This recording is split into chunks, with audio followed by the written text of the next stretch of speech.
In partnership with Creative Access, an organisation which supports people from underrepresented backgrounds to thrive in the creative industries,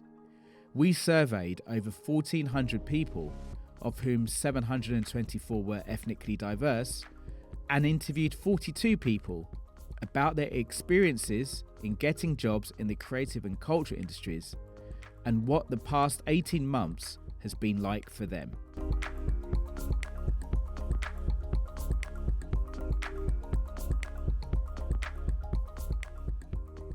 What are your feelings about kind of going in through that route, you know, to use a really kind of problematic term, that diversity hire, if you like? It can be good and bad, because you can kind of be in a job and be like, well, I've only got this because I'm black, or I've only got this because, you know, I'm from this kind of background or whatever. But personally, I was kind of like, I've got all the qualifications that I need for this job. I just happen to be black, but I'm also like, will be so great for the role. So for me personally, I was kind of, in my head, I thought I'm just an asset to this company, because also where I work, I'm basically the only ethnic minority that works there now as well. So for me, it's like I'm enriching this environment and I'm bringing all the skills that you need anyway. So I didn't really feel like it was like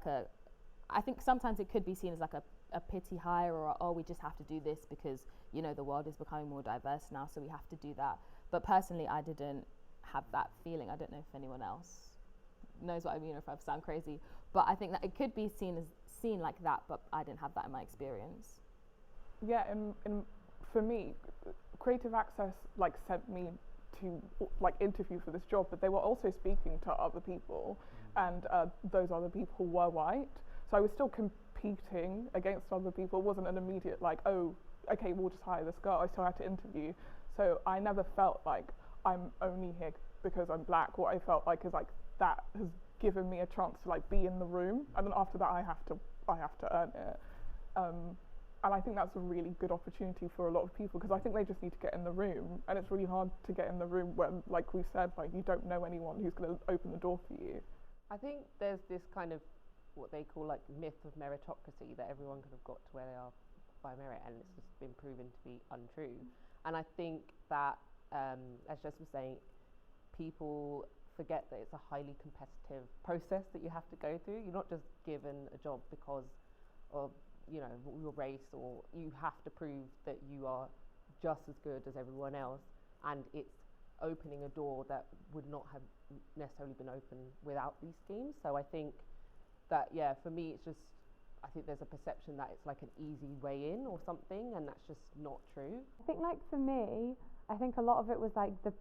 people's perception of you and like why you've been hired, and I found that so often people did just see me as like the diversity hire, and they'd be like I have so many examples of when people would say, like, I'd get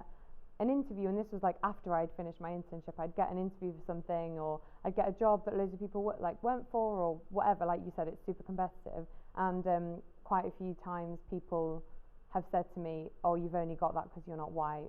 or like, oh, that's so annoying, I don't think you would have got that if you weren't white. And I was just like, this is just the opposite of, like,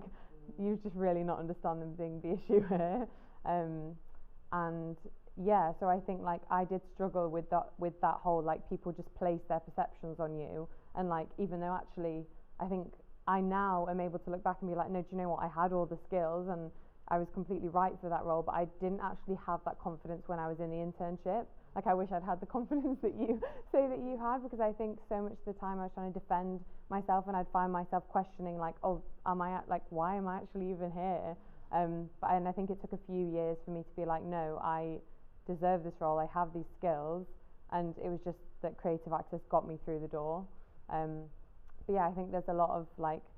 I think there's a difficulty around it, and I think there's a difficulty when people don't understand like what Creative Access is, or what these, you know, other schemes are, and they don't realise, like what you said, that you've gone through a really intense interview process to get there. You're not just like plonked in a role. So maybe there's a bit of education to be done around that as well.